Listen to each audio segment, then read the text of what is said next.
She laughed at him every single day.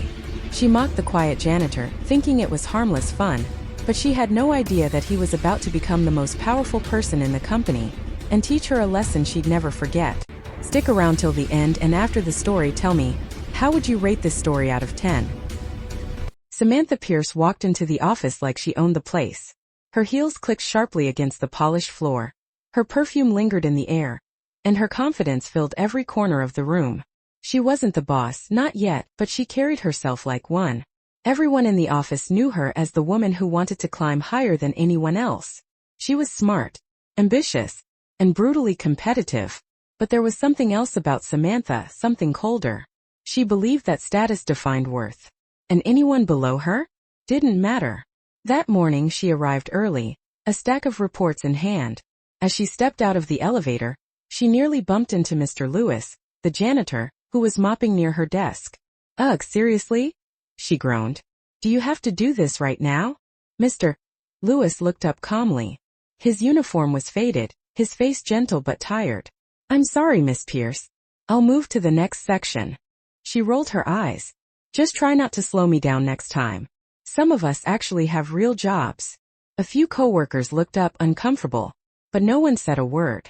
Mr. Lewis just smiled faintly and continued cleaning. Later that day, the office gathered for a quick meeting. As the manager spoke, Samantha's eyes wandered to the back, where Mr. Lewis was quietly fixing the water dispenser. She leaned toward her friend, whispering loud enough for others to hear. "It's sad, isn't it? Working your whole life just to clean up other people's messes." A few people chuckled. Mr. Lewis didn't react.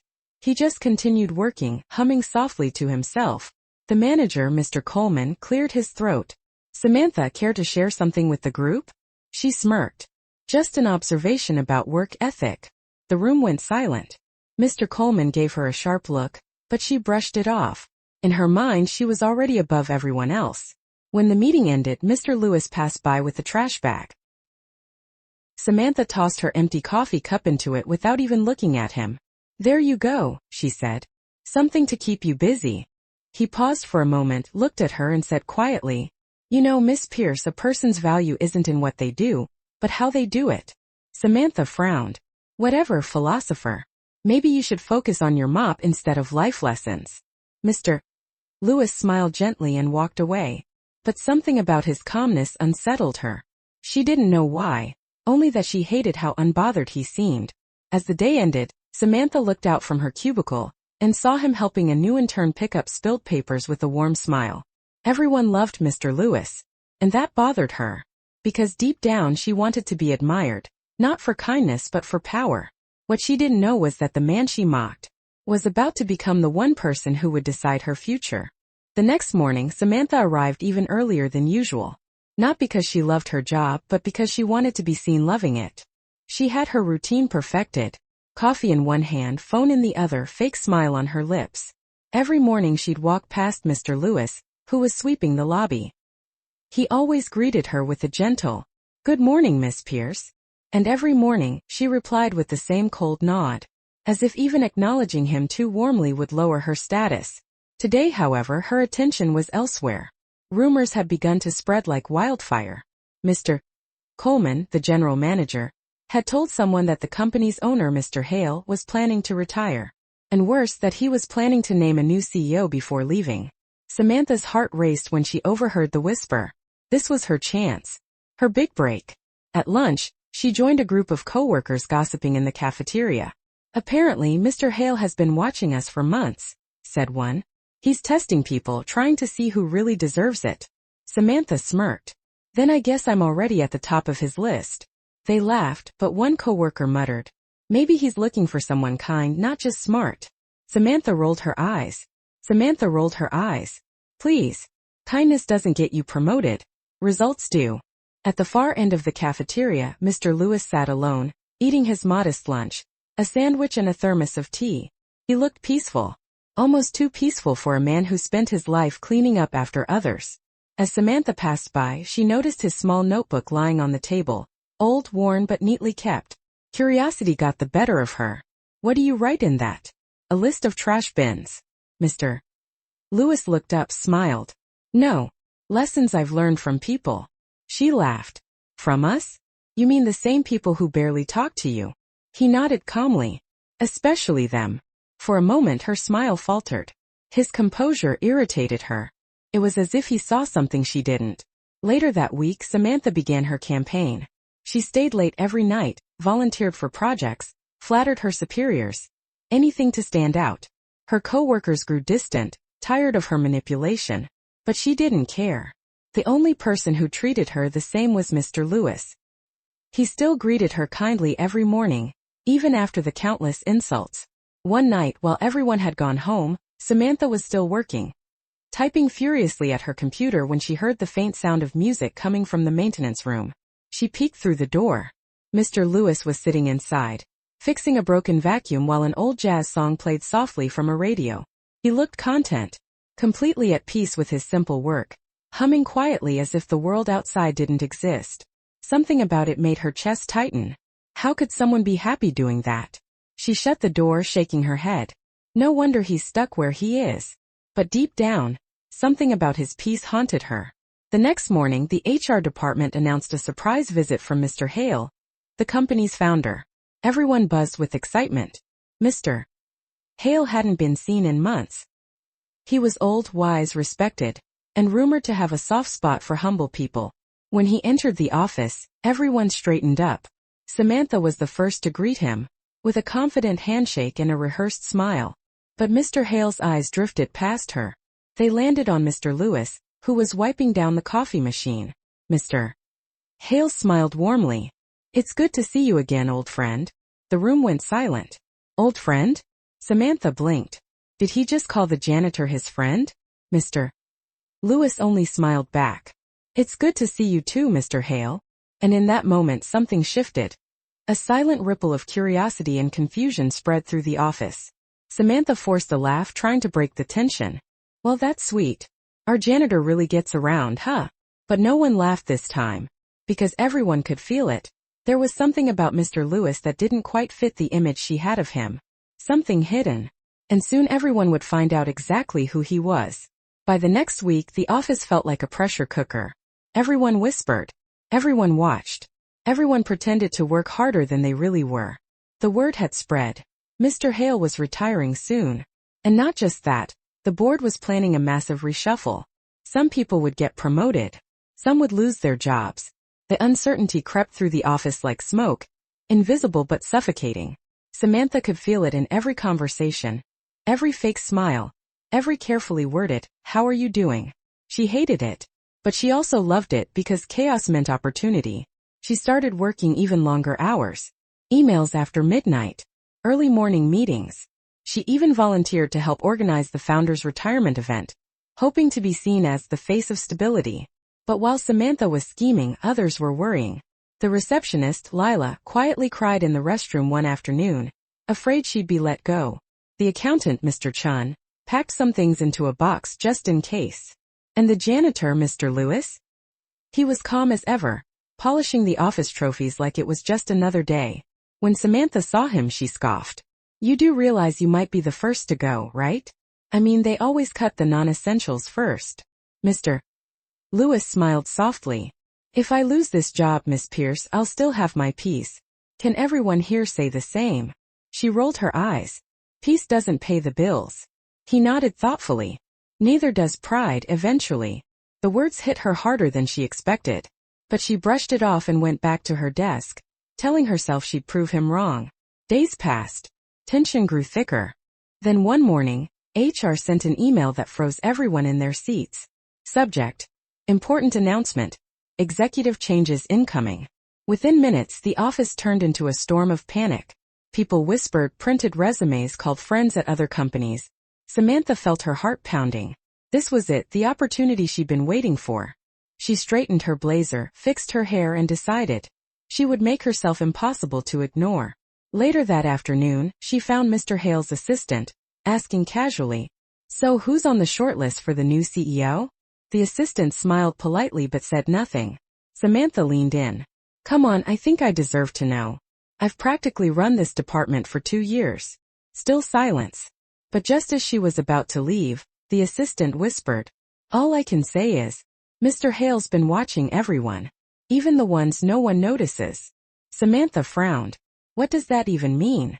But the assistant only gave a small, knowing smile. That evening Samantha stayed late again, the office empty except for her and Mr. Lewis, who was sweeping near the windows.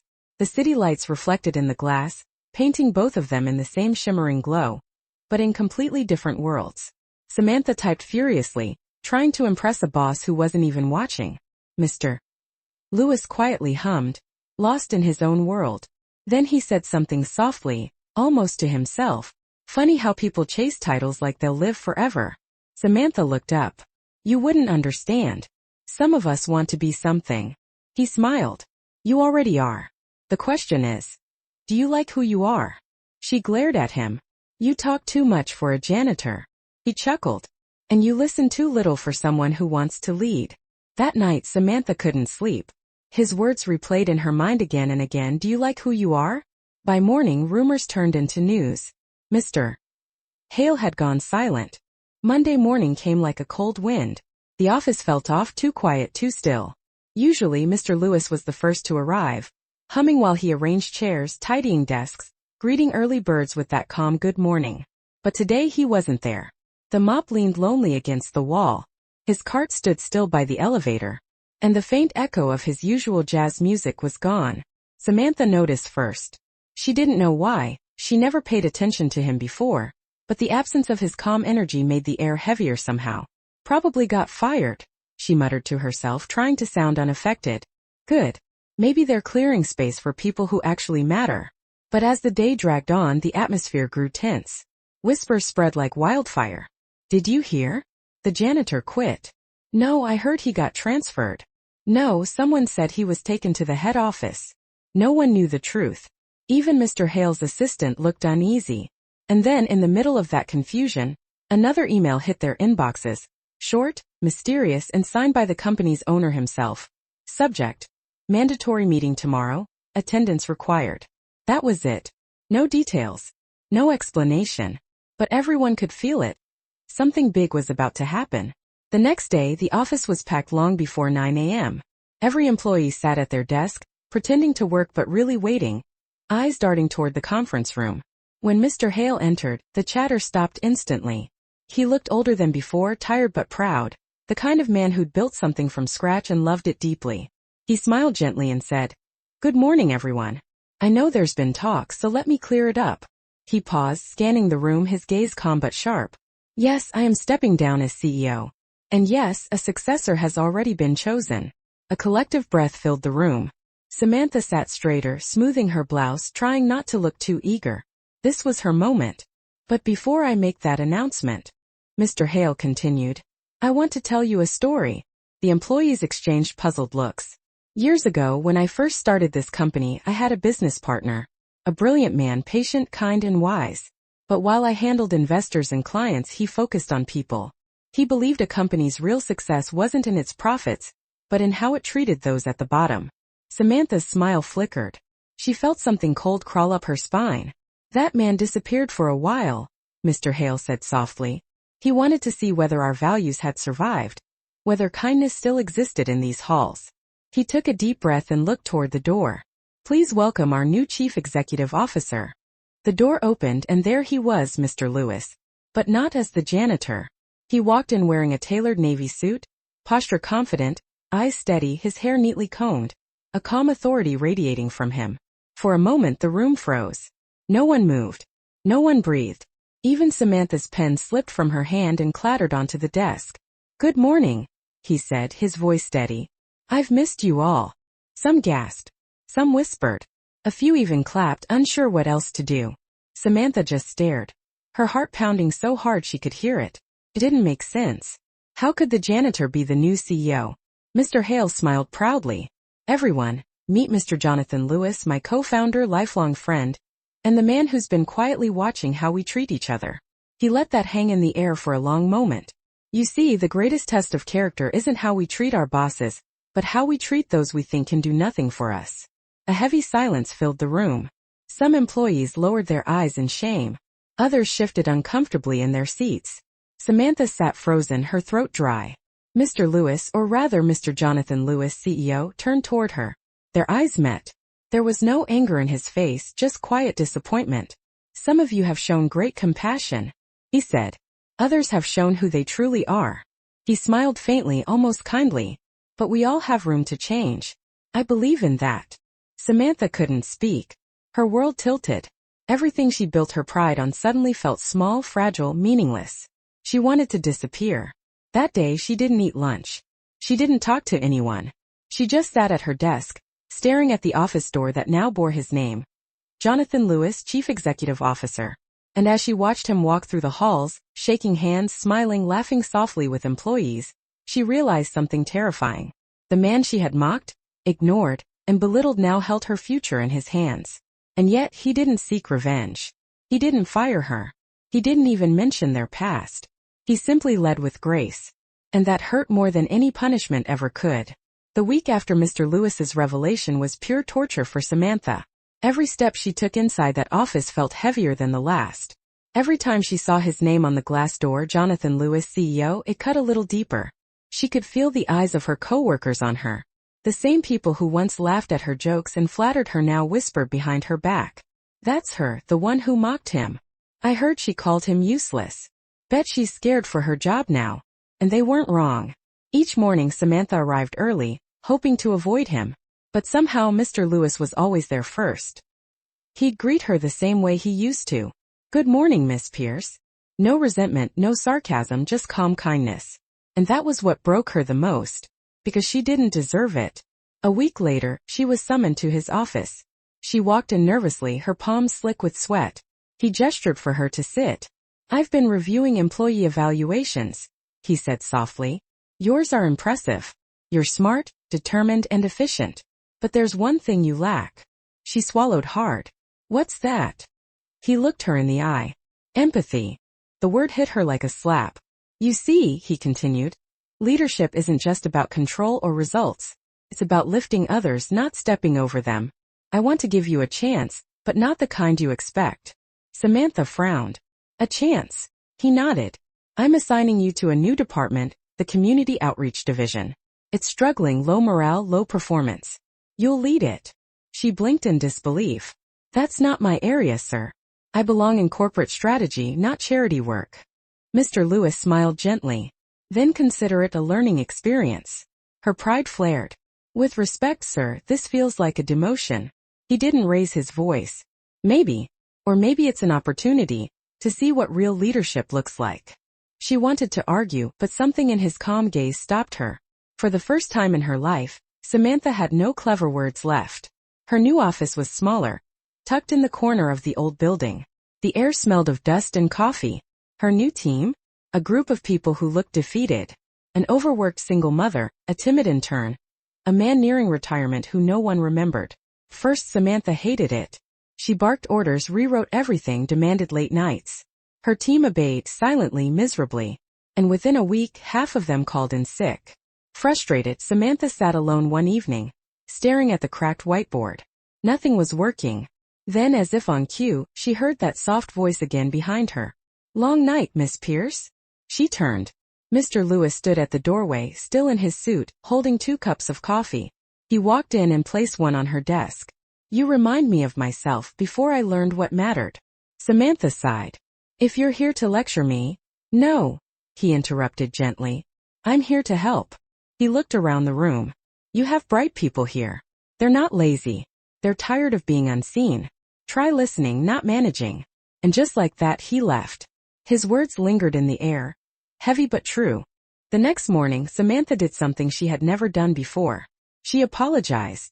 She gathered her team and said, "I've been difficult. I thought barking orders would make us better, but I was wrong. I want to learn how to lead, with you, not above you." They were silent at first. Then one by one they nodded. It wasn't easy. But something shifted that day. For the first time, Samantha listened. She learned that the single mother, Marissa, had brilliant marketing ideas no one ever asked to hear. The quiet intern, Daniel, was a coding genius.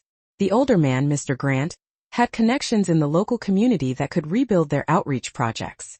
Samantha began to see people differently, not as tools but as hearts and minds trying their best. And slowly, her department started to rise. The failing reports turned into progress charts. Her team began smiling more. They started staying late not out of fear but pride. And every once in a while Mr. Lewis would walk by, quietly watching, a faint smile on his face. Months passed. Samantha no longer craved applause. She found something better: respect. Not demanded but earned. One evening she saw Mr. Lewis standing by the window, watching the sunset over the city skyline. She walked up beside him. "You were right," she said quietly. "I didn't know what leadership meant." He smiled. "And now?" She looked at the city glowing in gold and orange. "Now I think it means serving others before yourself." He nodded. "Then you've learned the hardest lesson." Samantha hesitated, her voice soft. "Why didn't you fire me after everything I said to you?" Mr. Lewis turned to her. "Because you reminded me of me, before life humbled me. And because I saw potential hidden beneath pride." Tears filled her eyes. She whispered, "Thank you for not giving up on me." He smiled warmly. "Don't thank me. Thank the person you're becoming." And as she stood there, the city lights twinkling below, Samantha realized something she never thought possible. For the first time in her life she was proud of who she was, not because of her title but because of her heart. A full year had passed since the day Samantha Pierce mocked a janitor. Now she stood at the head of a thriving department that had once been forgotten. Her team had transformed the company's community projects, rebuilt trust with local partners, and even earned national recognition for social impact. But more than the awards, it was the spirit that had changed. People laughed again. Doors stayed open. The office felt human.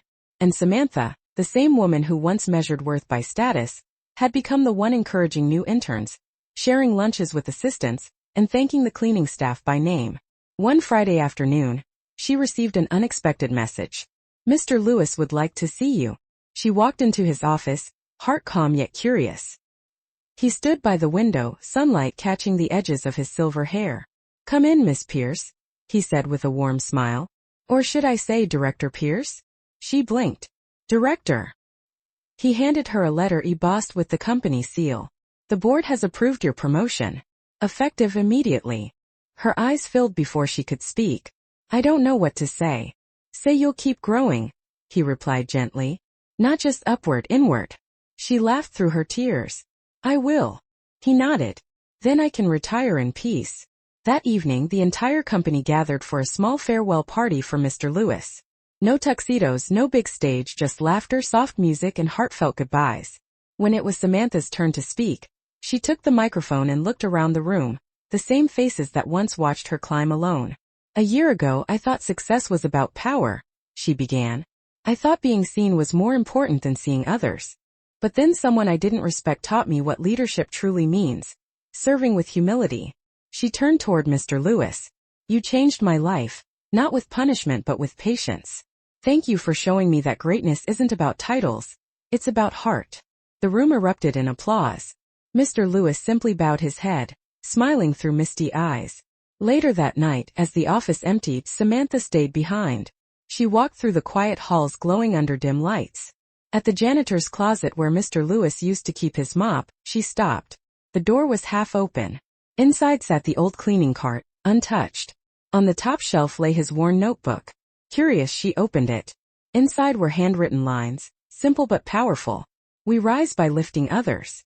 Kindness costs nothing but changes everything. Never forget where you started." A tear rolled down her cheek. She closed the notebook gently and whispered, "I won't." A few months later, the company's lobby gleamed with new renovations. At the center stood a plaque, small, elegant, silver-framed, in honor of Jonathan Lewis, a leader who served. Samantha passed by every morning, touching the plaque lightly before heading to her office. And every time she did, she remembered how far she'd come. She no longer walked with arrogance. She walked with gratitude, because she'd finally learned the truth. You can climb the ladder as high as you want, but if you lose your humanity on the way up, you'll find nothing at the top. And as the screen fades to black, Samantha's voice echoes softly. Be kind. You never know who's watching, or who's teaching you the most important lesson of your life.